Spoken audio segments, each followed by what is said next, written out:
Bismillahirrahmanirrahim. Assalamualaikum warahmatullahi wabarakatuh.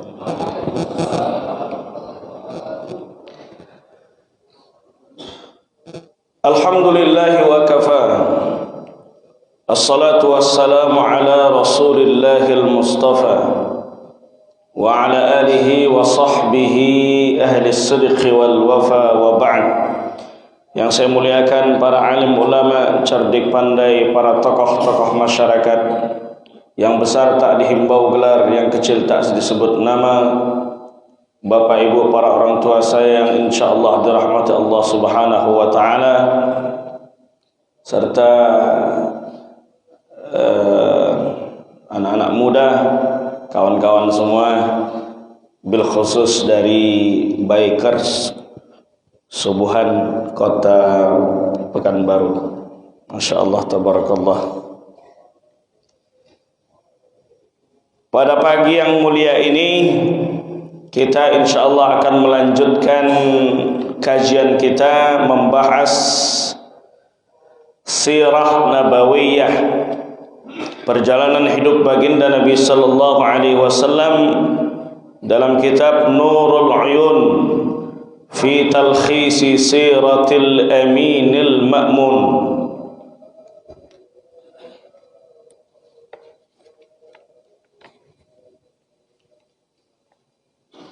Bismillahirrahmanirrahim. Qala al-musannifu rahimahullahu ta'ala wa nafa'ana bi'ulumihi fid darain amin.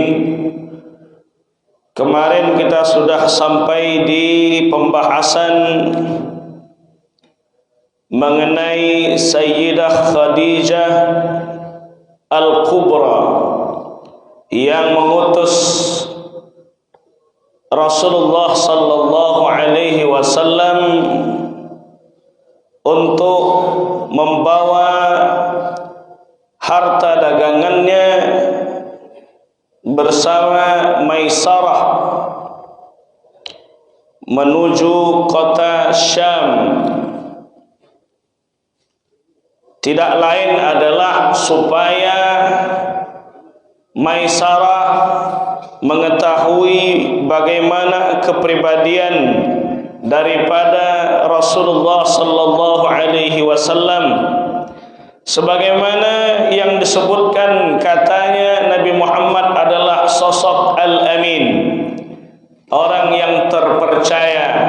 Maka oleh sebab itu Khadijah ingin menguji seorang Muhammad sallallahu alaihi wasallam, sampai akhirnya ternyata setelah diutus ke kota Syam untuk membawa barang dagangan dari Khadijah Al-Kubra, Khadijah semakin terpikat dengan Rasulullah sallallahu alaihi wasallam.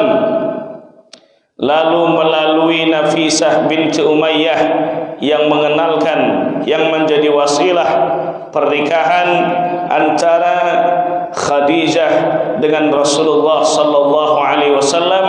Saat itu Rasulullah berusia 25 tahun, sedangkan Khadijah berusia 40 tahun. Dan Khadijah saat itu tentu saja sudah menjadi seorang janda.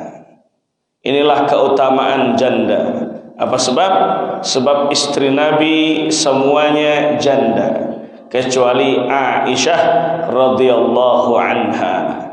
Tapi sekarang sudah mulai banyak bermunculan lagu janda yang mana, janda yang mana. Janda yang mana, janda yang mana Tuhan senangi. Bapak Ibu yang dirahmati Allah subhanahu wa ta'ala, Khadijah adalah perempuan hebat. Sebab Khadijah lah yang mendampingi baginda Nabi sallallahu alaihi wasallam dalam perjuangan dakwahnya. Saat Rasulullah sallallahu alaihi wasallam berada di Gua Hira, beliau bertahannuts, berdiam diri, tidak lain adalah untuk bertafakkur atas keagungan Allah Subhanahu wa strategi dalam dakwah.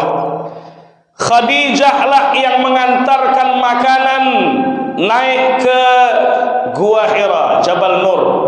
Dulu belum ada tangga, sekarang sudah ada anak tangga. Kalau kita naik sejam sampai ke atas. Dulu belum ada anak tangga. Bagaimana perjuangan Khadijah membersamai baginda Nabi sallallahu alaihi wasallam. Maka itu membuktikan bahwa perempuan memiliki peranan penting dalam Islam. Islam memuliakan wanita. Itulah sebabnya kenapa ada nama surat An-Nisa, perempuan, tapi tak ada surat yang namanya Ar-Rijal. Tak ada surat laki-laki. Yang ada adalah surat An-Nisa. Walaupun setelah itu Rasulullah SAW menikah lebih dari 4. Nabi itu menikah 9, dalam riwayat lain 11. Tapi itu setelah wafatnya Khadijah. Ketika Khadijah masih hidup, Rasulullah SAW masih monogami. Nabi menikah 9, itu tidak lain adalah Allah yang memerintahkan, bukan kehendak dia. Apa sebab? Apa buktinya? Buktinya adalah ketika Nabi sallallahu alaihi wasallam menikah dengan Zainab tanpa wali. Dan itu khususiyat, kekhususan bagi Nabi sallallahu alaihi wasallam. Bukan untuk setiap orang. Ada namanya khususiyat, kekhususan. Kekhususan yang lain, Nabi punya kebiasaan puasa wisal. Saatnya berbuka maghrib, Nabi tidak berbuka. Berbukanya saat sahur. Apakah kita sanggup mengikuti itu? Tak sanggup. Nabi punya khususiyat. Thalathun hunna alayya faraidu wa hunna lakum tatawwu'. 3 yang bagiku wajib, bagi kalian hanya sunnah. Yang pertama al-witru, salat malam. Jangankan salat malam, salat subuh aja banyak yang bangun jam 9. Itulah kenapa mesti kita harus ikut komunitas bikers subuhan, supaya ada milieu salat subuh berjamaah. Tapi itu tak perlu diajarkan di Masjid Muhajirin, karena ini masjid yang paling ramai salat subuhnya di Kota Pekanbaru. Bapak Ibu yang dirahmati Allah Subhanahu wa taala. Wa salatul duha, salat duha wajib bagi Nabi, sunnah bagi kita. Wan nahru, dan berkorban wajib bagi Nabi, sunnah bagi kita. Itulah kekhususan bagi Nabi sallallahu alaihi wasallam, yang wajib bagi Nabi, yang sunnah bagi kita. Maka kita kalau seandainya saya menikah 9, banyak di Jawa orang-orang yang menikah lebih daripada 4 itu. Dengan dalil Nabi menikah 9. Kalau mau ikut Nabi, ikut semua. Nabi itu salat malam sampai kaki hatta tatafattara qadamahu, sampai kaki beliau bengkak. Kita bengkak juga, tapi asam urat. Sampai ketika Rasulullah salat malam sujud dicubit oleh Aisyah, sampai beliau salam, Rasulullah tanya, "Kenapa engkau cubit aku, wahai Aisyah? Aku mengira engkau sudah meninggalkan kami, wahai Rasulullah." Maka saat itulah Aisyah bertanya, "Lima tasna'u hadza ya Rasulullah?" Kenapa engkau lakukan ini, wahai Rasulullah? Wa qad ghafarallahu laka ma taqaddama min dzambika wa ma ta'akhkhar. Sedangkan Allah sudah menjamin dosamu yang telah lalu dan yang akan datang, dijamin engkau ampunan. Apa dijawab baginda Nabi? Afala uhibbu an akuna 'abdan syakura. Apakah tak boleh aku menjadi salah satu dari hamba Allah yang senantiasa bersyukur atas nikmat yang telah dikaruniakan? Sehingga Rasulullah menikah lebih dari 4 itu adalah kemauan daripada Allah Subhanahu wa taala, bukan kemauan daripada baginda Rasul. Hikmahnya, seluruh watak perempuan-perempuan saleh ada pada ummahatul mukminin, ibu-ibu orang beriman, istri dari baginda Nabi sallallahu alaihi wasallam. 9 itu bukan banyak, sikit. Kalau kita bandingkan dengan istri Nabi Daud. Karena istri Nabi Daud 100. Jadi 9 sikit apa banyak, Bu? Sikit kalau dibandingkan dengan 100. Kalau dibandingkan dengan 10 ya banyak. Tapi kalau dibandingkan 100 sikit. Nabi Daud istri 100, tapi beliau punya puasa yang hebat, sehari puasa sehari tidak. Dalam hadis Nabi, Abdulus siyam saumu akhi Daud, sebaik-baik puasa puasa saudaraku Nabi Daud. Yasumu yauman wa yuftiru yauman, puasa sehari berbuka sehari. Istrinya 100, puasa sehari berbuka sehari. Malu kita di hadapan Allah Subhanahu wa taala. Bini kita 1, puasa Asyura pun payah. Sedangkan Nabi Daud bininya 100, tapi beliau puasa sehari, berbuka sehari sepanjang hidupnya. Nabi tidak mengerjakan itu, tapi Nabi mengapresiasi apa yang dilakukan oleh Nabi Daud dan menganjurkan kepada umatnya untuk melakukan. Itulah yang disebut dengan hadis takriri, persetujuan Nabi terhadap satu amal, dan itu merupakan bagian dari dalil walaupun tapi Nabi tidak mengerjakannya. Apakah puasa Daud adalah bid'ah sedangkan tidak dikerjakan Nabi? Maka batal kaidahnya mengatakan segala sesuatu yang tak dicontohkan Nabi bid'ah.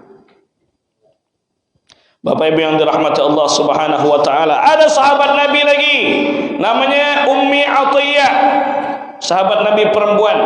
Ummi Atiyah itu senantiasa ikut dalam ghazawat, peperangan-peperangan, tapi dia tak perang dengan pedang. Dia menyiapkan makanan, dia mengobati pasukan yang terluka. Kata Nabi, man jahaza ghazian faqad ghaza. Siapa yang menyiapkan makanan dalam peperangan, maka sejatinya dia mendapatkan pahala peperangan. Siapa yang menyiapkan makanan untuk majelis ta'lim, maka dia pun insyaallah akan mendapatkan pahala belajar majelis ta'lim, sebab dia membantu jihad fisabilillah. Ini juga membuktikan bahwa perempuan punya peranan penting dalam Islam, dan perempuan boleh untuk berkarir. Ini dalilnya. Yang penting dia tidak meninggalkan kewajibannya menutup aurat, dia tidak meninggalkan kewajibannya untuk tidak bersuara mendayu-dayu, dia tidak meninggalkan kewajibannya sebagai seorang istri. Tapi kalau seandainya suami mengatakan tinggal di rumah saja, maka kewajiban istri adalah tinggal di rumah, taat kepada suami. Sahabat itu Bapak Ibu pengertiannya, man laqiyan nabi amana bihi wa mata 'alal Islam.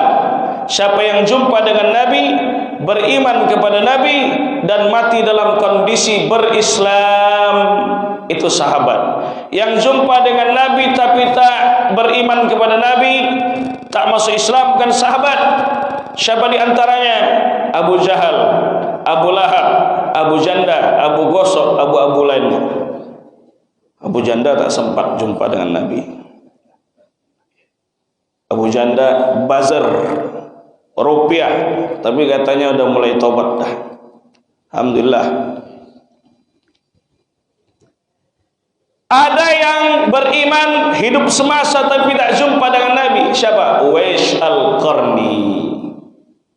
Uwais Al-Qarni, pemuda dari Yaman. Dia berislam, dia hidup semasa dengan Nabi tapi tak jumpa dengan Nabi. Dia bukan sahabat. Tapi walaupun demikian, Nabi menyampaikan salam kepada Uwais Al-Qarni melalui perantara Sayyidina Umar bin Al-Khattab. Karena Uwais ini adalah orang yang tidak dikenal oleh penduduk bumi, tapi dikenal oleh penduduk langit, malaikat-malaikat Allah kenal dengan Uwais Al-Qarni. Apa sebab? Sampai Nabi menyampaikan salam kepada Uwais. Wafat baginda Nabi, selesai masa jabatan Khalifah Abu Bakar Siddiq, naik Sayyidina Umar. Setiap kali datang kafilah dari Yaman, senantiasa Umar bertanya, adakah di sini Uwais Al-Qarni? Tak ada. Tahun berikutnya, adakah di sini Uwais Al-Qarni? Tak ada. Tahun berikutnya, adakah di sini Uwais Al-Qarni? Aku, wahai khalifah. Wahai Uwais, Rasulullah menyampaikan salam kepada engkau. Tidakkah engkau rindu berjumpa dengan Rasulullah? Maka kata Uwais Al-Qarni, aku rindu berjumpa dengan Rasulullah, wahai khalifah.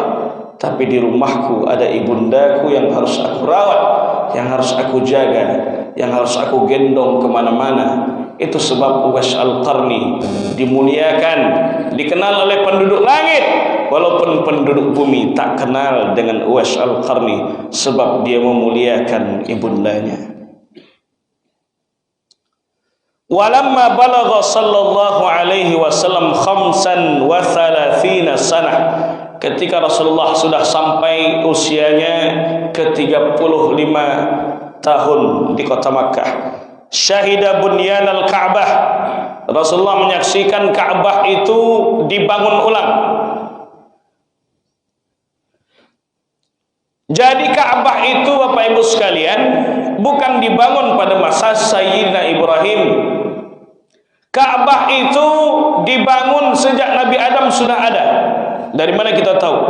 Inna awwala baitin wudi'a lin-nasi lalladzi bi Bakkah mubarakan. Sesungguhnya bangunan yang pertama kali dibangun di muka bumi Allah tidak lain adalah Ka'bah al-Musyarrafah. Ka'bah pertama kali bangunan yang dibangun di muka bumi Allah. Sejak zaman Nabi Adam sudah ada.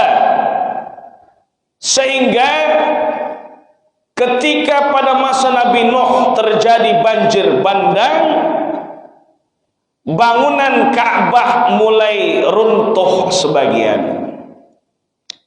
Pada masa Nabi Ibrahim alaihissalam, Nabi Ibrahimlah yang mengangkat pondasi Ka'bah.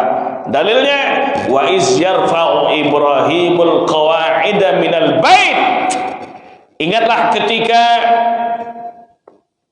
Ibrahim dan Ismail mengangkat pondasi Ka'bah, mengangkat pondasi, bukan membangun Ka'bah.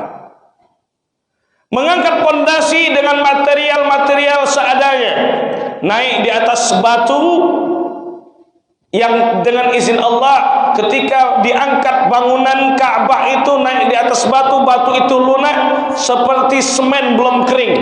Maka itulah bekas tapak kaki Nabi Ibrahim yang disebut dengan maqam Ibrahim.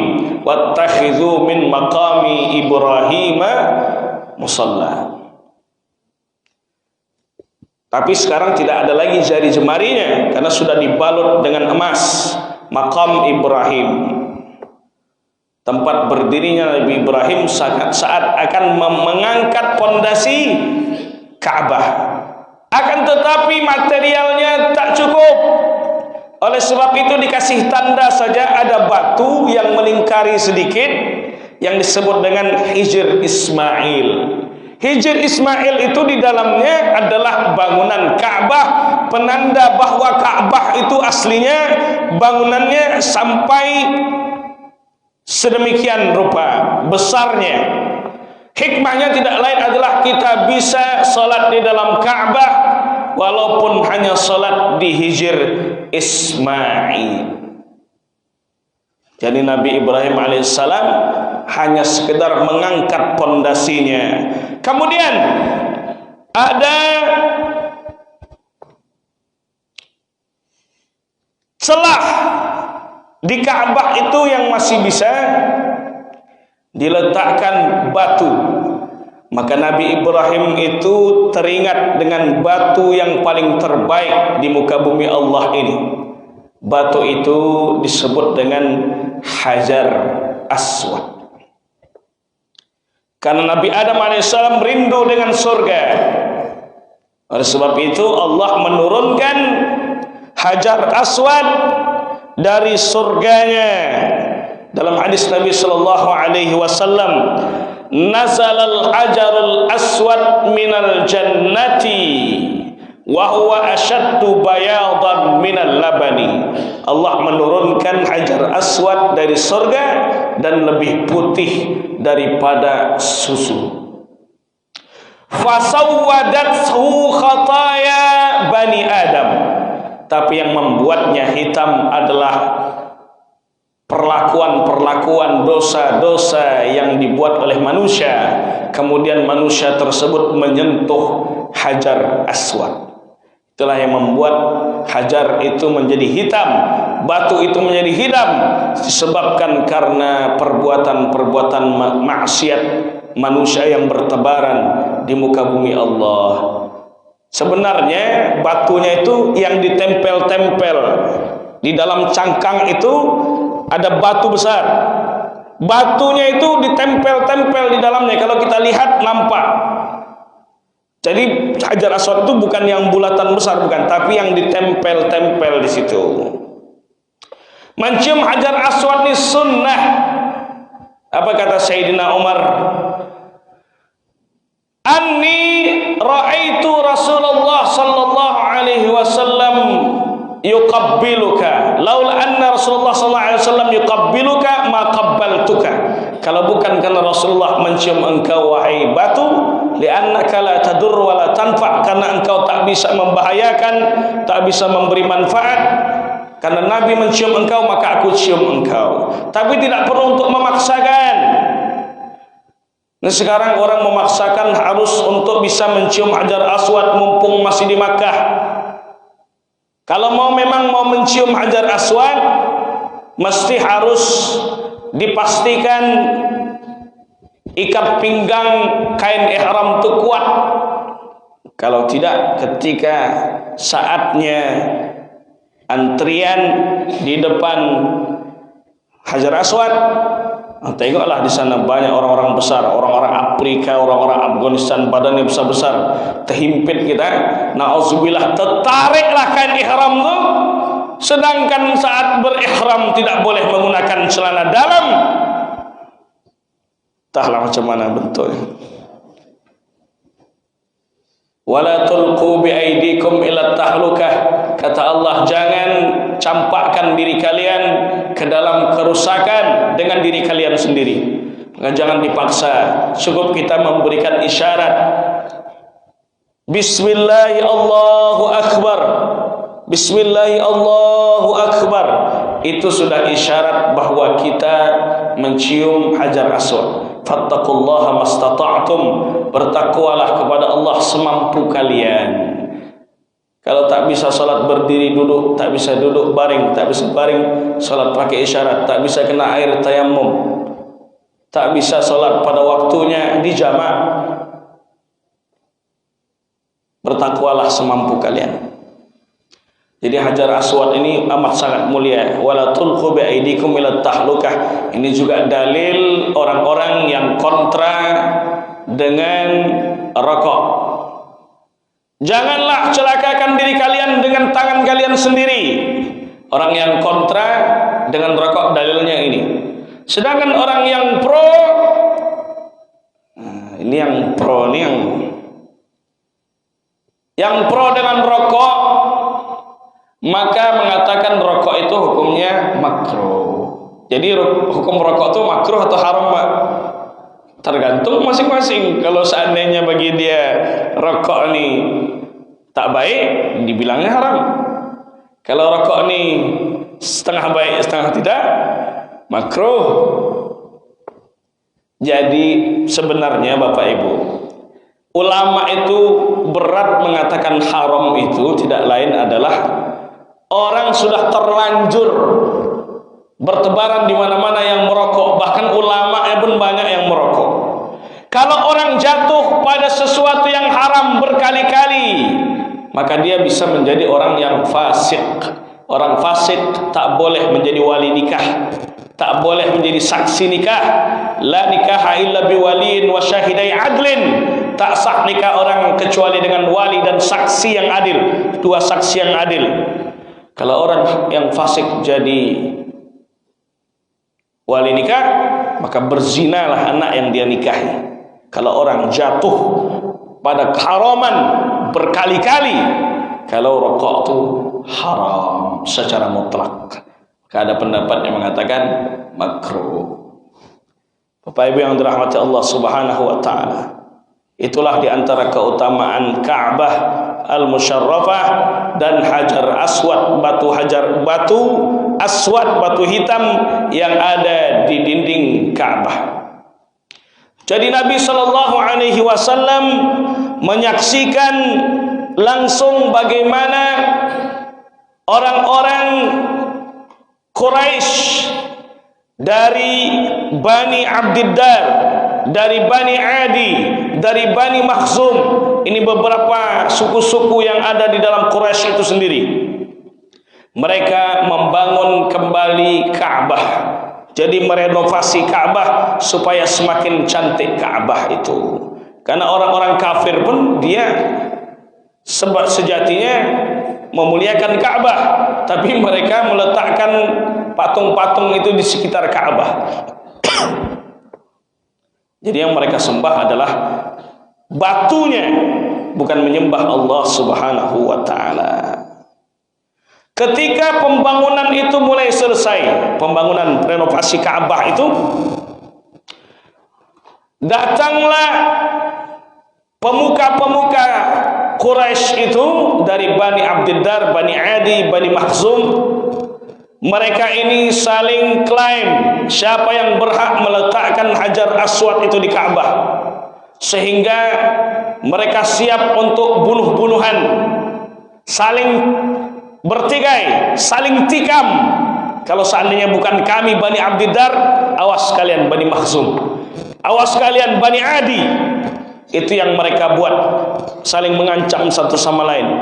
Kemudian ada Abu Umayyah ibn al-Mughirah, Abu Umayyah bin Mughirah, yang datang menengahi pemuka-pemuka Quraisy tersebut. Apa kata Abu Umayyah al-Mughirah? Ada baiknya yang meletakkan Hajar Aswad ini adalah seorang yang terpercaya di kota Makkah ini. Dia adalah Muhammad sallallahu alaihi wasallam. Bagaimana? Setuju? Setuju semua pemuka Quraisy itu. Kemudian Rasulullah sallallahu alaihi wasallam, ada baiknya yang meletakkan Hajar Aswad ini siapa yang pertama kali masuk ke Masjid Al-Haram ini. Kemudian mereka semua setuju. Akhirnya mereka menunggu siapalah agaknya yang pertama kali masuk Masjid Al-Haram. Ternyata yang pertama kali masuk tidak lain adalah Muhammad sallallahu alaihi wasallam. Dan mereka akhirnya bergembira. Mereka mengatakan 3 kali, radina bil amin, kami ridha dengan orang yang terpercaya ini. Radina bil amin, kami ridha dengan orang yang terpercaya ini untuk meletakkan Hajar Aswad di dinding Ka'bah Al-Musyarrafah, sehingga yang meletakkan adalah Rasulullah. Tapi baginda Nabi sallallahu alaihi wasallam tidak meletakkannya sendiri. Beliau buka selendangnya, ridaknya, beliau buka sorbannya. Kemudian beliau suruh seluruh pemuka dari Bani Makhzum, Bani Adi, Bani Abdiddar, pegang masing-masing ujung dari selendang tersebut, letakkan Hajar Aswad di atas selendang tersebut, bawa di hadapan Ka'bah, baru diletakkan di dinding Ka'bah Al-Musyarrafah dengan tangan baginda Nabi sallallahu alaihi wasallam. Fada'a minhum al-khilaf, barulah hilang perselisihan di antara pemuka-pemuka Quraisy tersebut. Itulah kebijaksanaan baginda Nabi sallallahu alaihi wasallam. Mudah-mudahan yang belum sempat menunaikan ibadah haji dan umrah sampai di kota Makkah Al-Mukarramah dan Madinah Al-Munawwarah bisa melaksanakan ibadah haji dan umrah. Amin ya rabbal alamin. Bi'asatuhu sallallahu alaihi wasallam, diutusnya baginda Nabi sallallahu alaihi wasallam sebagai seorang rasul. Walamma balagha sallallahu alaihi wasallam 40 sanatan wa yawman, ketika Rasulullah sallallahu alaihi wasallam sudah sampai usianya 40 hari lebih, 40 tahun lebih sehari, ibta'athahu Allah Ta'ala basyiran wa nadhira. Allah Subhanahu wa taala mengutusnya Muhammad sallallahu alaihi wasallam sebagai seorang rasul bagi seluruh alam semesta, basyiran wa nadhira, untuk memberi kabar berita baik, untuk memberikan seruan-seruan kepada umat Islam. Wa atahu Jibril alaihi salam bil wahyi, lalu Jibril datang di gua Hira min Rabbil alamin bi ghari Hira, datang Jibril membawakan wahyu kepada Nabi Muhammad SAW saat beliau berada di gua Hira di atas Jabal Nur. Faqala, dia berkata, Iqra, wahai Muhammad, bacalah. Faqala alaihi salatu wassalam, ma ana biqari, aku tak bisa membaca wahai orang yang datang kepada Rasulullah SAW itu. Rasulullah belum tahu siapa yang datang saat itu kepada beliau. Faqala sallallahu alaihi wasallam, fa akhazani wa ghattani hatta balagha minni al-jahda summa arsalani faqala iqra faqultu ma ana biqari. Lalu dia berupaya memeluk baginda Nabi sallallahu alaihi wasallam, memeluk baginda Nabi, kemudian dia kembali berkata, Iqra, bacalah. Dia menyuruh baginda Nabi sallallahu alaihi wasallam, bacalah. Kata Nabi, ma ana biqari, aku tak bisa membaca. Faqala li fi tsalisah, untuk yang ketiga kalinya dia berkata, Iqra bismi rabbikal ladzi khalaq, khalaqal insana min 'alaq, Iqra wa rabbukal akram alladzi 'allama bil qalam, 'allamal insana ma lam ya'lam. Jadi datanglah Jibril alaihissalam, datang kepada Rasulullah SAW untuk menyampaikan wahyu di usianya. Mohon maaf Bapak Ibu.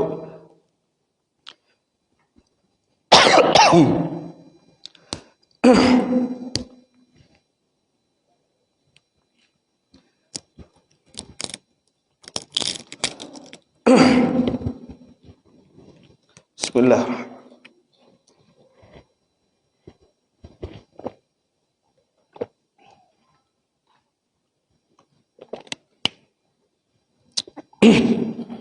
Allahumma shalli ala tibbil qulub wa dawaiha wa afiyatil abdan wa shifaiha wa nuril absari wa diyaiha wa ala alihi wa sahbihi baraka wa sallam. Datang Jibril alaihissalam menyampaikan wahyu kepada baginda Nabi sallallahu alaihi wasallam. Merinding, menggigil baginda Nabi sallallahu alaihi wasallam ketika dia menerima wahyu. Wahyu yang pertama kali turun kepada Rasulullah adalah Iqra bismi rabbikal ladzi khalaq, surat Al-Alaq 1 sampai 5. Tapi kenapa urutan Al-Quran justru dari surat Al-Fatihah sampai surat An-Nas? Maka inilah yang perlu dijelaskan, bahwa Al-Quran itu turun 3 fase. Fase pertama tidak lain adalah dari Allah Subhanahu wa taala menurunkan Quran ke Lauhul Mahfuz. Bal huwa Qur'anun Majid fi Lauhin Mahfuz. Jadi Quran itu diturunkan ke Lauhul Mahfuz. Dituliskan Quran 30 juz, 114 surat, 6.236 ayat, dari surat Al-Fatihah sampai surat An-Nas. Turun berikutnya dari Lauhul Mahfuz ke Baitul Izzah. Baitul Izzah itu langit yang bisa kita tengok, itu namanya Baitul Izzah. Turun 30 juz. Kemudian 114 ayat, 114 surat, 6.236 ayat, dari surat Al-Fatihah sampai surat An-Nas. Turunnya tidak lain adalah pada malam Lailatul Qadar. Inna anzalnahu fi Lailatul Qadar. Inna anzalnahu fi Lailatin Mubarakah. turun 6.236 ayat. Itu yang disepakati para ulama dalam kitab Al-Burhan fi Ulumil Quran karya Imam Az-Zarkashi. Adapun yang mengatakan 6666 jumlah ayat dalam Quran, mungkin bisa jadi dia menghitungnya dengan menghitung secara hukum atau menghitung ayat mansukhut tilawah. Mansukhut tilawah itu ayatnya sudah tak ada lagi, tapi hukumnya masih ada. Contohnya adalah ayat yang berkenaan tentang rajam. Asy-syaikh was-syaikhatu farjumuhumal battah. Laki-laki yang sudah menikah rajam sampai mati. Rajam itu masukkan badan ke dalam tanah, sisakan kepala di atas tanah, lempar dengan batu sampai mati. Itu disebut dengan rajam. Tapi kata Syekh Ali Jum'ah, mantan mufti Mesir, bahwa rajam ini sekarang sulit untuk ditegakkan. Apa sebab? Sebab dulu orang melakukan perzinahan terang-terangan di tempat terbuka. Sekarang orang enak dah, check in di hotel, mana nampak. Dulu terang-terangan, dan saksi itu mesti harus melihat dengan mata kepalanya sendiri, harus mendatangkan 4 saksi yang adil. Untuk mendatangkan saksi yang adil itu susah. Maksud adil itu orang yang adil, boleh jadi wali, boleh jadi saksi, tidak lain adalah dia yang tidak melakukan kemaksiatan terang-terangan. Kalau ada yang melakukan kemaksiatan terang-terangan, tak boleh untuk menjadi wali, maka diwakilkan saja. Bapak Ibu yang dirahmati Allah, maka mesti harus kita menjaga maqasid syariah, menjaga nyawa. Jangan sampai kita mudah-mudah menumpahkan darah, sedangkan kita tidak bisa membuktikan dengan sebaik-baiknya, dengan benar, bahwa orang telah melakukan. Turun kepada Nabi berdasarkan peristiwa. Oleh sebab itu, turunnya kepada Nabi SAW itu 23 tahun, dimulai dari surat Al-Alaq 1-5, di akhir dengan wattaqu yauman turja'una fihi ilallah, adalah akhir ayat yang diturunkan kepada baginda Nabi SAW. Kemudian turun itu 23 tahun berdasarkan hawadith, peristiwa, kejadian-kejadian yang dialami oleh baginda Nabi SAW. Ketika turun ayat ini, Rasulullah mengatakan kepada Khadijah, selimuti aku wahai Khadijah. Selimuti baginda Nabi SAW. Suami sedang pulang dan sedang ada masalah, tidak perlu kita menanya, barulah Khadijah dalam kondisi tenang, baru ditanya. Khadijah Al-Kubra. Tak perlu saya perpanjang itu, karena kita baru 6 bulan nikah. Tak perlu menggurui orang yang sudah jam terbangnya lebih tinggi daripada kita. Bapak Ibu yang dirahmati Allah Subhanahu wa taala. Kemudian ada namanya fatratul wahyi, masa menunggu menanti turunnya wahyu berikutnya. Kata para ulama, masa wahyu yang ditunggu Nabi itu adalah 3 hari. Barulah turun ayat berikutnya, karena Rasulullah dalam kondisi berselimut, turun ayat, ya ayyuhal muddaththir, wahai engkau yang berselimut, qum fa'anzir, bangunlah dan berilah seruan. Siapa yang harus diberikan seruan? Turun ayat, wa anzir ashirataka al-aqrabin, berilah seruan kepada sahabat-sahabatmu, keluarga-keluargamu terdekatmu. Maka Nabi SAW mengumpulkan paman-pamannya, mengumpulkan sahabat-sahabatnya. Apa kata Rasulullah? Naik beliau di atas Jabal Abi Qubais. Bertanya beliau kepada para sahabat-sahabatnya, wahai sahabat-sahabatku, wahai keluargaku, malam tadi aku diutus menjadi seorang rasul. Aku menerima wahyu dari Allah. Apakah kalian percaya? Kata sahabat-sahabatnya, kami percaya wahai Rasulullah. Tapi apa kata Abu Lahab? Bismillah.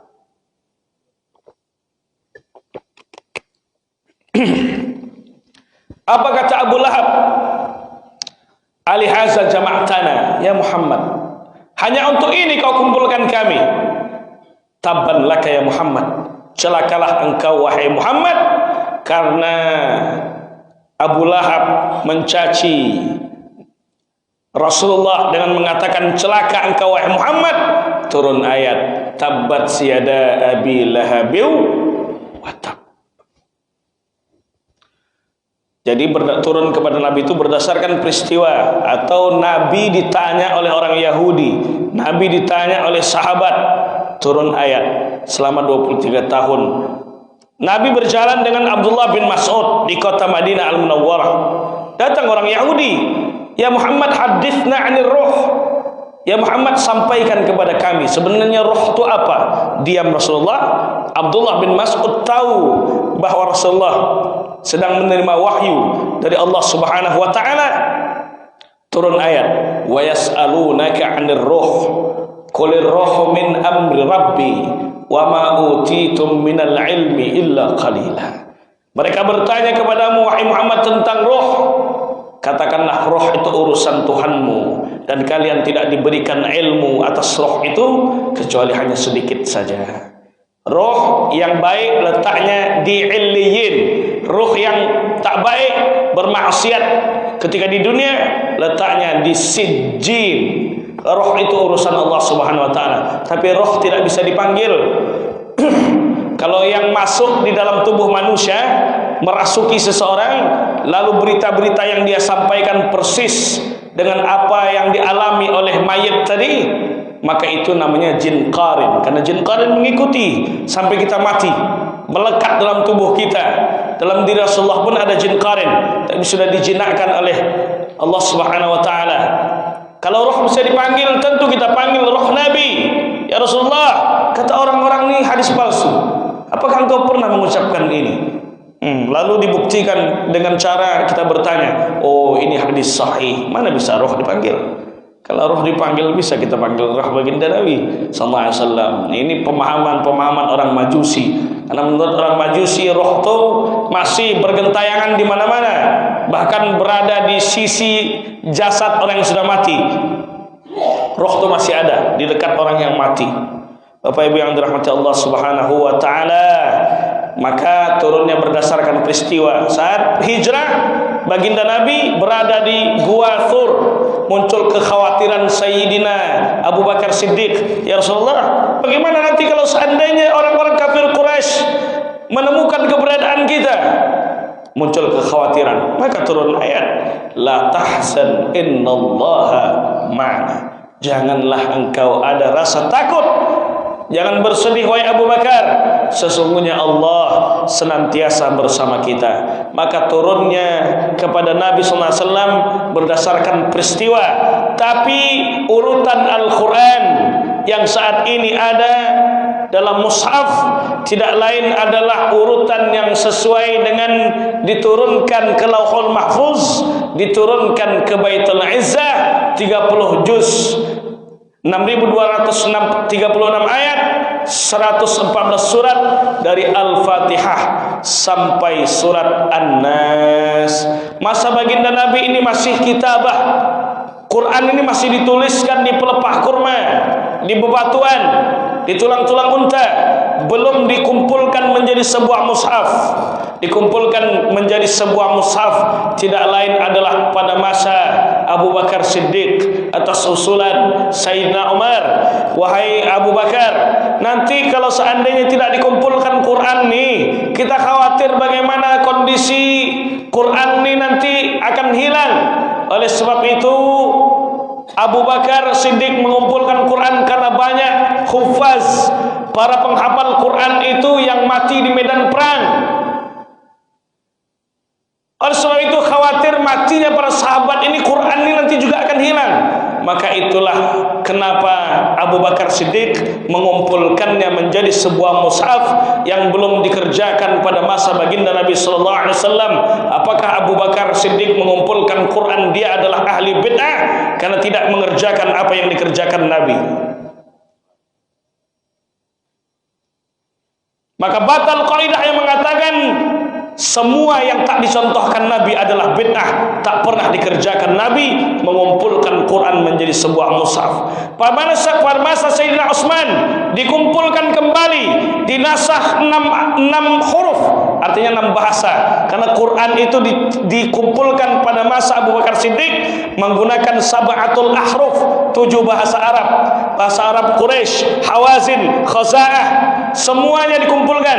Maka pada masa Sayyidina Utsman dinasakh, dihapus bahasa-bahasa lain.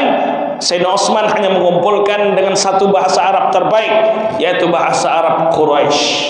Itulah yang disebut dengan Ar-Rasmu Al-Utsmani. Belum ada harakat, belum ada tanda wakaf, belum ada.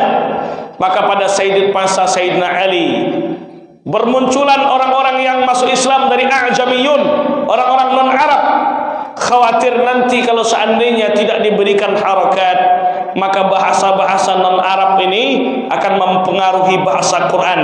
Maka Sayyidina Ali memerintahkan Abu Aswad Ad-Du'ali, tuliskan harakat, tuliskan tanda baca, supaya Quran ini bisa dibaca dengan baik dan terjaga bahasanya. Dan itu pun tidak dikerjakan oleh Nabi. Nabi tidak pernah membuat harokat dalam Quran.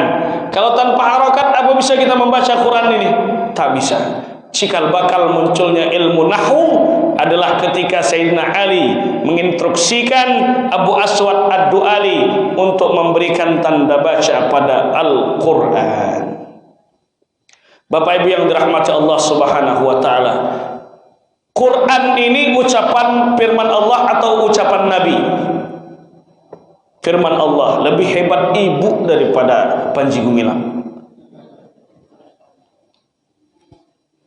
Karena dosen saya di UIN Suska, dosen pasca sarjana pun mengatakan Quran ucapan Muhammad. Orang liberal dia. Tak supaya saya sebut nama. Saya sebut nama Pak nanti menjaga kode etik jurnalistik, kata Tuan Guru Ustaz Somad.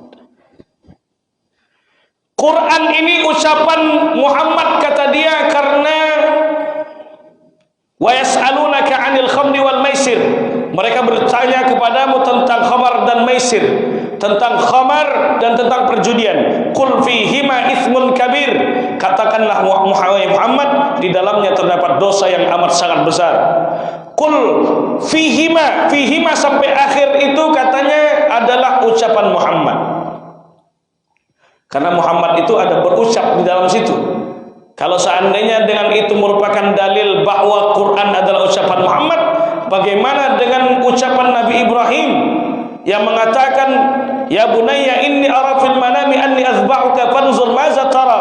Wahai anakku, aku melihat dalam mimpi bahwa ayah menyembelih engkau. Bagaimana menurut engkau? Apakah Quran ucapan Ibrahim? Bagaimana dengan Nabi Nuh yang mengatakan, ya bunayya arkam ma'ana. Wahai anakku, ikut naik ke atas kapal, sebentar lagi akan turun banjir. Apakah Quran ucapan Nabi Nuh? Nabi Isa berkata, diabadikan dalam Quran, ya'ti min ba'di ismuhu Ahmad, datang Nabi setelahku namanya Ahmad. Ahmad itu nama lain daripada Nabi Muhammad SAW. Tapi orang-orang India menganggap bahwa ada Nabi setelah Nabi Muhammad, namanya Mirza Ghulam Ahmad. Itulah nabinya orang-orang Ahmadiyah. Apakah Quran ucapan Nabi Isa? Maka batal orang yang mengatakan bahwa Quran ucapan Nabi Muhammad SAW. Dalil yang lain, dalam Quran itu ada i'jazul Quran. Di antaranya ada alif lam mim, alif lam ra, kaf ha ya ain sad, yang disebut dengan ahrufut tahajji, ahruf al-muqatta'ah, huruf yang terputus-putus, huruf yang dieja. Kaf ha ya ain sad. Bahkan baginda Nabi sallallahu alaihi wasallam tidak menafsirkan itu. Makanya para ulama mengatakan Allahu a'lam bimuradihi, Allah yang yang tahu maksud dari alif lam mim, kaf ha ya ain sad. Kalau itu ucapan Muhammad, tentu Nabi Muhammad juga akan menafsirkan apa yang dimaksud daripada alif lam mim. Itu bukti dari mukjizat. Mukjizat Quran, tak ada satupun orang-orang yang bisa mendatangkan semisal dari Quran. Quran ini turun pada masa bahasa Arab itu mulai berkembang, sastra itu mulai maju. Di tengah-tengah orang-orang yang ahli syair, ahli balaghah di kota Makkah dan di kota Madinah Al-Munawwarah, tapi tak ada satupun orang Arab yang bisa mendatangkan semisal daripada Quran. Karena tantangan itu belum Allah hapus. Wa in kuntum fi raibin mimma nazzalna ala abdina fa'tu bi suratin min mithlih. Kalau kau ragu dengan apa yang kami turunkan kepada hamba-Ku, datangkan semisal surat. Kalau tak bisa semisal surat, semisal ayat. Kalau kalian apalagi semisal daripada Quran, datanglah Musailamah Al-Kadzab. Dia mengatakan bahwa dia mendatangkan surat yang semisal. Dia seolah-olah membuat tandingan daripada surat Al-Quran. Al-Fil, gajah. Wa mal fil, tahukah kalian apa itu gajah? Lahu anfun tawil, dia punya hidung yang panjang. Walahu uzunun kabir, dia punya telinga yang besar. Mana ada ilmiah sama sekali. Maka tak bisa orang mendatangkan semisal dari Quran. Bukti yang lain bahwa Quran bukan ucapan Nabi Muhammad SAW, bahwa ketika ada hadithul ifki, berita bohong yang dituduhkan kepada Sayyidah Aisyah, bahwa Sayyidah Aisyah telah melakukan perbuatan tercela dengan Safwan, dengan sahabat Nabi SAW, Nabi tidak berkomentar apa-apa. Nabi terdiam dan Nabi menunggu datangnya wahyu, datangnya klarifikasi dari Allah, datangnya wahyu dari Allah yang menjelaskan sebenarnya apa yang terjadi dengan istriku Aisyah. Itulah berita bohong yang dituduhkan orang-orang munafik kepada Rasulullah SAW. Turun ayat surat An-Nur ayat 11 sampai 14 yang menjelaskan bahwa Aisyah perempuan suci, dia dituduh oleh orang-orang munafik, dan itu adalah berita ifkun, berita bohong. Kalau seandainya Quran ucapan Muhammad, kenapa tidak langsung dia yang memberikan klarifikasi, lalu dia disebutkan ini ucapan Allah Subhanahu wa ta'ala. Bapak Ibu yang dirahmati Allah Subhanahu wa ta'ala, terima kasih atas segala perhatian. Mohon maaf atas segala kekurangan. Mungkin kita sambung insyaallah di hari berikutnya, pas sudah insyaallah kita untuk melaksanakan salat sunnah isyraq. Assalamualaikum warahmatullahi wabarakatuh.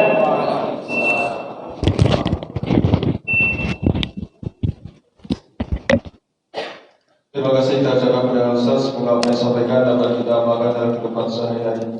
Sebelum kami akhiri, ada sedikit informasi yang ingin kami sampaikan. Insyaallah